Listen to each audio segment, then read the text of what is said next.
जय हिंद साथियों। मैं आर के स्वामी आप सभी का स्वामी क्लासेस फाजिलिका में स्वागत करता हूं। साथियों, आज हम प्रमुख लेखक सीरीज के अंतर्गत रीतिकाल के प्रसिद्ध कवि बिहारी जी के बारे में विस्तृत अध्ययन करेंगे। साथियों, आज की जो क्लास है, इस क्लास के अंदर आपको बहुत कुछ नया सीखने को मिलेगा, इसलिए वीडियो के अंत तक जुड़े रहें। वीडियो को लाइक और शेयर अवश्य करें।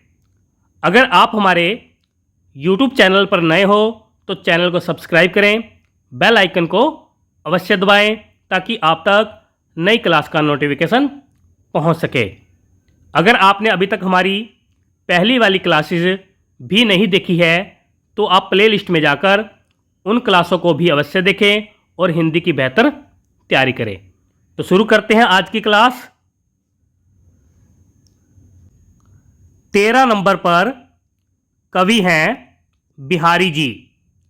बिहारी जी का जन्म काल 1595 ईस्वी माना जाता है, लेकिन कुछ विद्वान इनका जन्म काल 1603 ईस्वी भी मानते हैं और इनका जन्म स्थान गांव बसुआ गोविंदपुर ग्वालियर माना जाता है। इनका मृत्यु काल 1663 ईस्वी माना जाता है और मृत्यु स्थान वृंदावन उत्तर प्रदेश माना जाता है। इनके पिता का नाम केशव राय ब्राह्मण जी माना जाता है। सभी साथी याद कर लेंगे। आगे देखते हैं।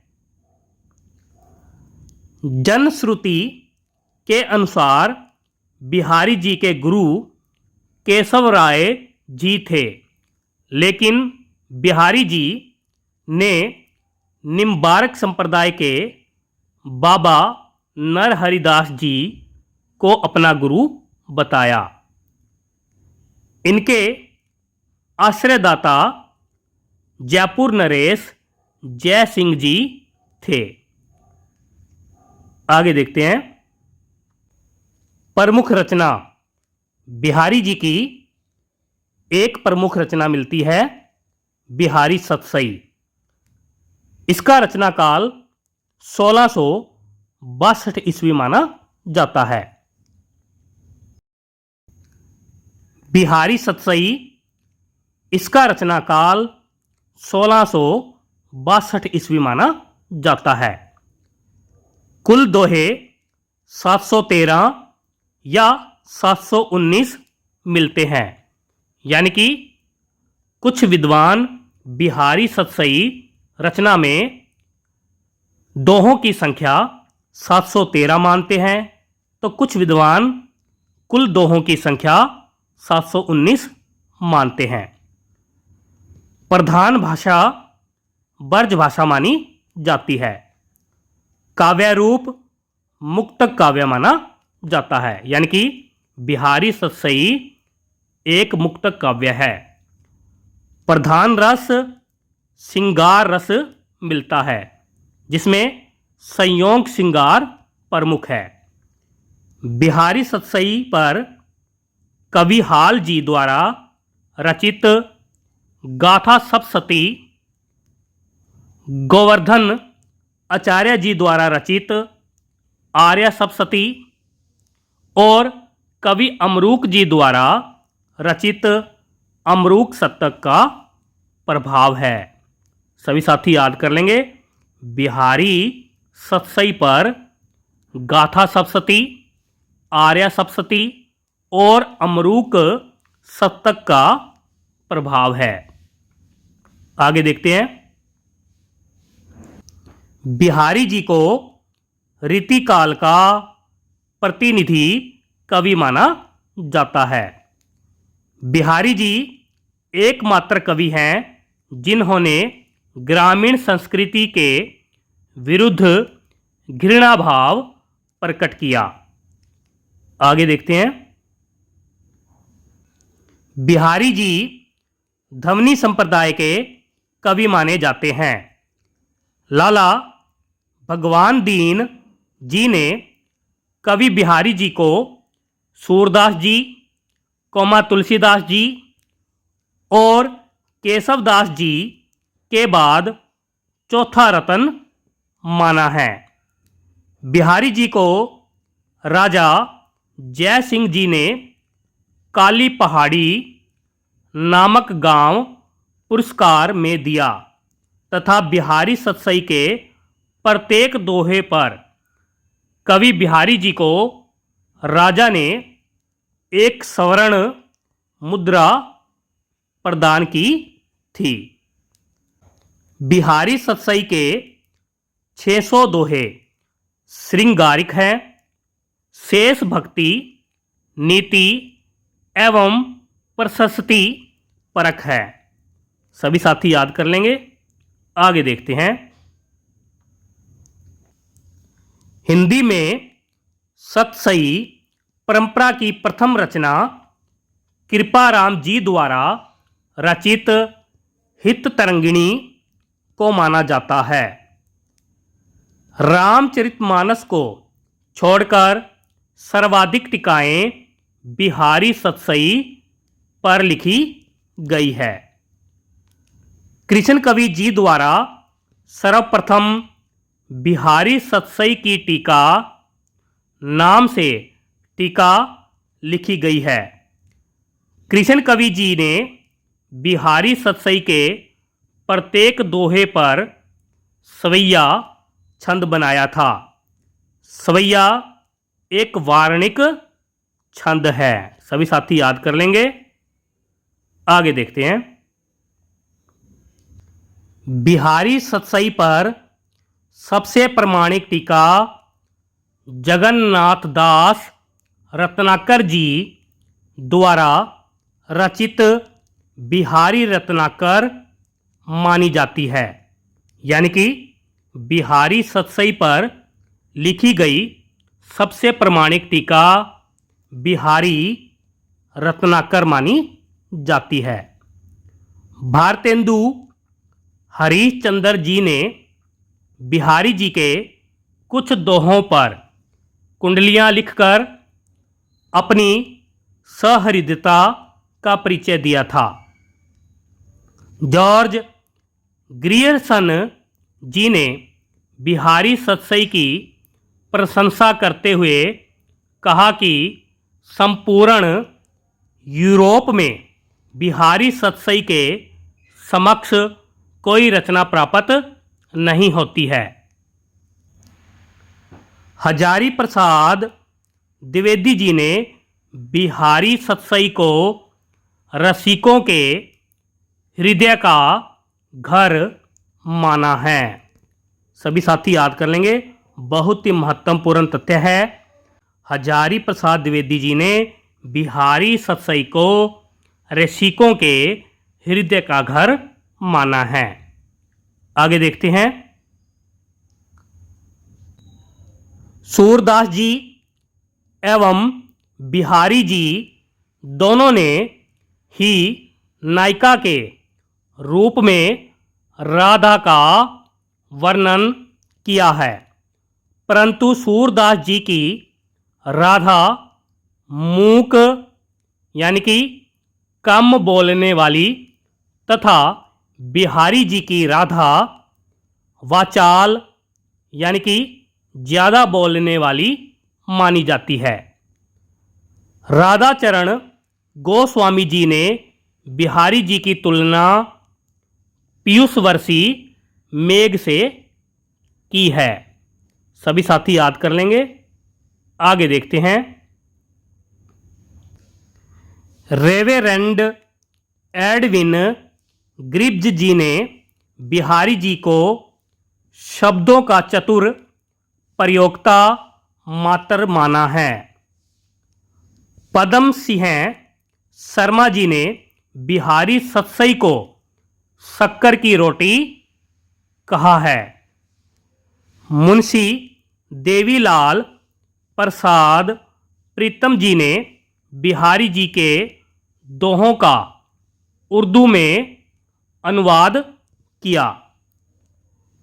पंडित परमानंद जी ने श्रृंगार सप्तशती में बिहारी जी के दोहों का संस्कृत में अनुवाद किया। पदम सिंह शर्मा जी ने बिहारी सतसई की भूमिका की रचना की थी।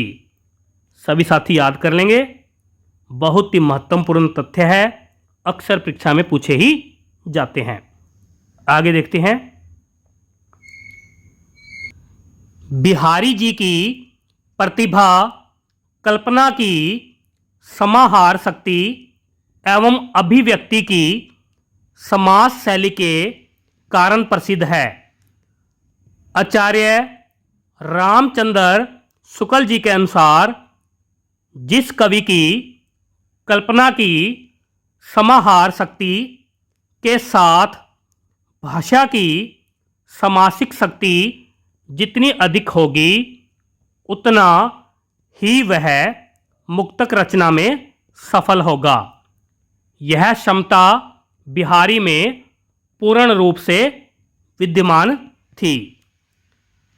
आचार्य शुक्ल जी के अनुसार यदि प्रबंध काव्य एक विस्तृत वनस्थली है तो मुक्तक एक चुना हुआ गुलदस्ता।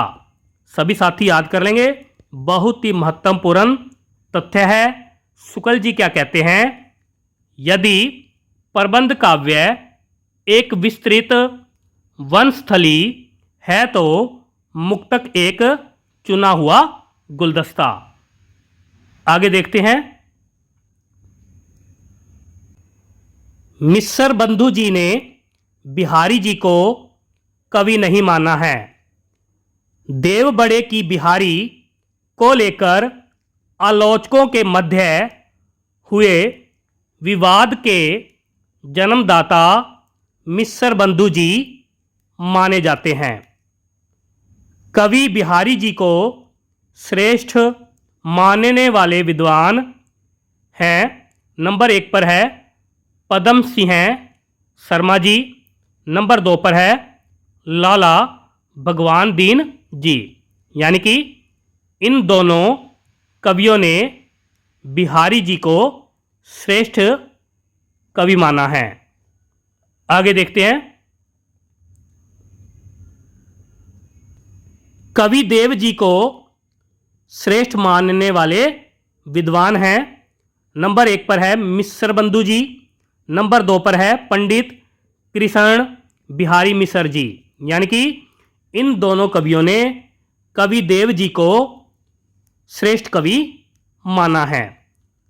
लाला भगवान दीन जी ने बिहारी और देव नामक काव्य की रचना की और बिहारी जी को देव जी से बड़ा कवि सिद्ध किया। आगे देखते हैं। पंडित कृष्ण बिहारी जी ने देव और बिहारी नामक काव्य की रचना की और देव जी को बिहारी जी से बड़ा कवि सिद्ध किया।